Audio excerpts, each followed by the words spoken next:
రాము tea point ఓ అని చెప్పేసి ఇవాళ ఆంధ్రజ్యోతిలో భవ్య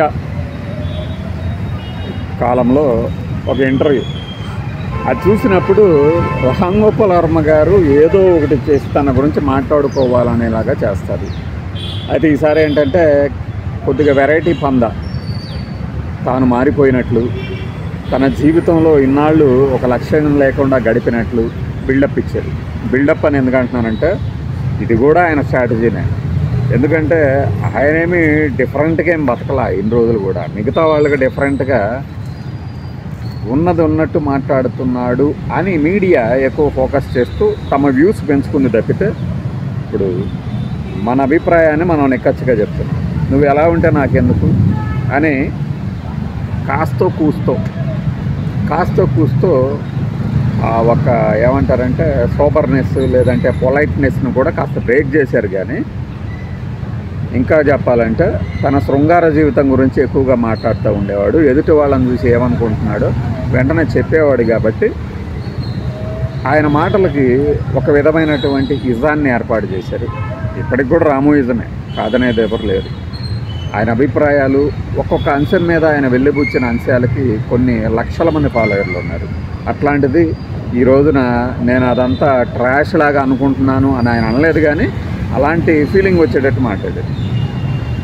ఎదుటి వ్యక్తిని నేను గౌరవించను, లెక్క చేయను అంటే చాలామంది చేయరు. అది రామ్ గోపాల్ వర్మ గారే కాదు, ఆయన లక్షల్లో ఒకడు, అందులో తిరిగేమీ లేదు.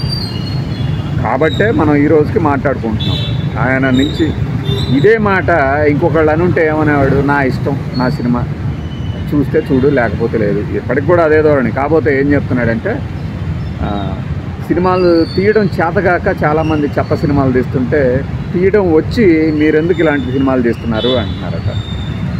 సర్కార్ 2 అద్భుతంగా ఉంటుంది, కేక పుట్టిస్తానన్న ఆయనే ఆ తర్వాత చీరో శారీనో ఏదో ఒకటి తీశారు కదా, అదే ఉన్న మహా కళాఖండం, నిజమైన కళాఖండమే కదా ఇది కూడా. కాబట్టి ఆయన తీరులో ఏదో మార్పు వస్తుంది అనుకున్న వాళ్ళు భ్రమకు లోనవ్వకండి. ఏమీ లేదు. రామ్ గోపాల్ వర్మ గారు అంతకుముందు ఎలా ఉన్నారో ఇప్పుడు అంతే ఉంటుంది. నవ్య శీర్షికలో వేసినంత మాత్రాన ఆయనలో నవ్యత అంటే గతానికి భిన్నంగా ఇంకేదో వస్తుంది అనుకోవటం భ్రమ. దిగ్విజయంగా ఒక్కరోజు కూడా జైల్లో ఉండకుండా రకరకాల కాంట్రవర్షియల్ కామెంట్లు చేయగలిగినటువంటి హిస్టరీ ఆయనది. ఈ విషయాన్ని నేను చెప్పినప్పుడు ఒంగోలు పోలీసులు వచ్చారు, అరెస్ట్ చేస్తారు, ఇక అది చేస్తారు, ఇది చేస్తారని చాలామంది చాలా ఊహల్లో బతికారు. మన వీడియోలు అప్పటి నుంచి ఇప్పటిదాకా రెగ్యులర్గా చూసిన వాళ్ళకి అర్థమై ఉంటుంది ఈ రోజున వాస్తవం. ఆయన ఎంత తెలివైన వాడు అంటే ఎంత కాంట్రవర్షియల్ కామెంట్లైనా చేయగలరు. ఎలాంటి ఇప్పుడు అందెందుకు ఇప్పుడు ఆ ఒంగోలు పోలీసులు వీళ్ళు కర్నూలు నుంచి పరిగెత్తుకుంటా వేరే పని అంతా మానేసేసి నిన్న పట్టకపోయి ఎంక్వైరీ నోటీసులు ఇచ్చి ఏం చేసినా కూడా చివరికి ఏం చేయగలుగుతున్నారు. ఆయన పెట్టిన పోస్టే మనం పెడితే ఏమయ్యేది, అమ్మరయ్య కదా ఈ పాటికి మనకి.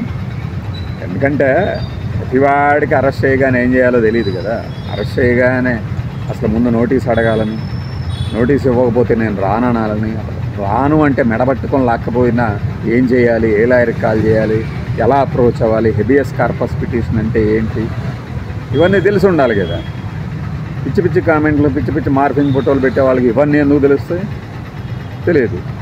బట్ ఆ రోజు ఆ క్షణం వచ్చినప్పుడు అందరికీ ఫస్ట్ ఒకటి, ఏ సహాయం లేనోడు నిస్సహాయుడు ఏం చేస్తాడంటే జుట్టు బీక్కని తలబాక్కుంటాడు. నేను ఎందుకు పెట్టాలరా అందరిలాగా కామెంట్లు, నేను ఎందుకు బూతులు చేయాలి అని.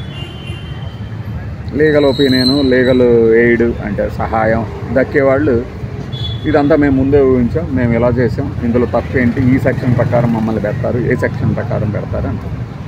వీటన్నిటినీ చూసినవాడు కాబట్టి రామ్ గోపాల్ వర్మ ఈరోజు వరకు ఒక్కరోజు కూడా జైల్లో లేరు.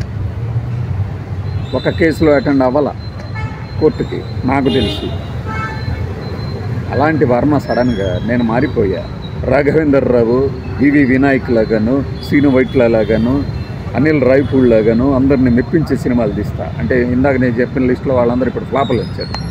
అనిల్ రావిపూడి ఓకే, కానీ వాళ్ళలా తీస్తా అంటే జనరల్గా తీస్తాను, రెగ్యులర్ ఫార్మాట్లో తీస్తాను అంటుంటే నమ్ముతారా? ఇప్పుడు సర్కారు కానీ ఇప్పుడు ఆయన చెప్పిన సమాధానాలే ఉన్నాయి మన కళ్ళ ముందు. ఏది అనుకోని తీయము, హిట్ తీయాలి, ఫ్లాప్ తీయాలని సినిమా తీస్తాం, కొన్ని ఆడితే కొన్ని ఆడవండి. ఇప్పుడు ఎక్కువ ఆడట్లేదు ఆయన.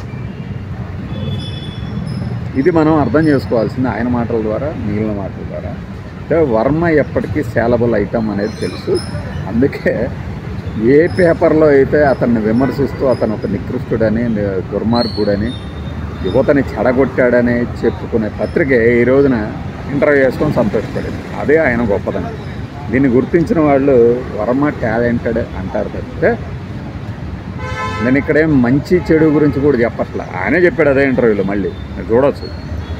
మంచి చెడు అంటే అప్పుడు ఫలితాలను బట్టి నిర్ణయించుకోవడం తప్పితే ఇంకోటి కాదు. కానీ మనిషికి మంచి చెడు ఏందనే దానికి ఉన్నాయి కొన్ని.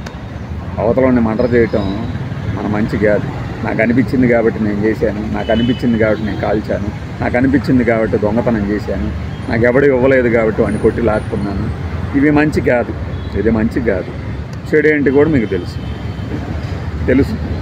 కానీ నీతులు చెప్పేవాడే బూతులు మాట్లాడుతున్నప్పుడు వాడికి వాల్యూ ఉండదు. చక్కగా ఉండాలి, అలా ఉండాలి, ఇలా ఉండాలని ఎందుకు చెప్పాలంటే ఒక 10 మంది అన్నా తెలుసుకుంటారు ఇది మంచి ఇది చెడు అని.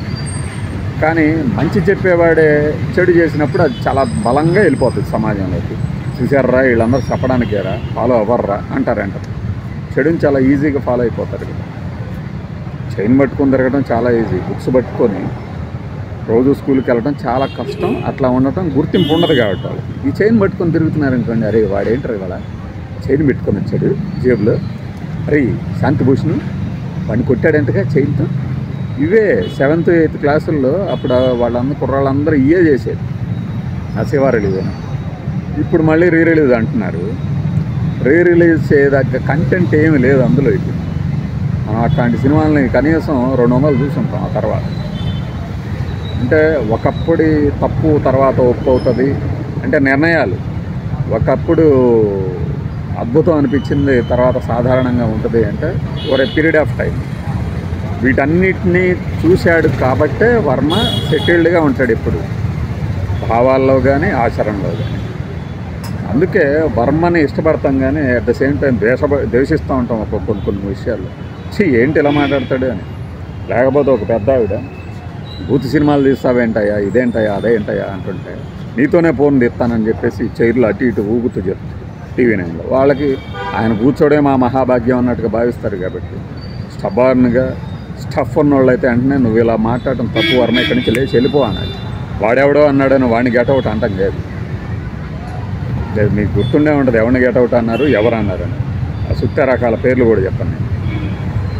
ఈ స్టఫ్ లేని వాళ్ళు ఏంటంటే అవతలవాడి ఆరాకి లోనుగా పడతారు. మాకు మేము అభిమానించే వాళ్ళు కొంతమంది ఉన్నారు, వాళ్ళతో కూడా ఇలానే మాట్లాడగల స్టేజ్కి వచ్చాం ఇప్పుడు, మాట్లాడగల స్టేజ్కి. కానీ వాళ్ళు ఎప్పుడు కూడా తప్పు చేసి మన చేత ఎత్తి చూపించుకునే స్థితిలో ఉండరు, గ్యారంటీ అది. అలా వర్మ ఏంటంటే విమర్శించబడతాడు, అభిమానించబడతాడు, అట్ ద సేమ్ టైం ఎప్పుడు లైమ్ లైట్లో ఉంటాడు. అది ఆయనకు తెలిసిన విద్య. ఇది నేను చెప్పదలిచింది మీతో. బాయ్.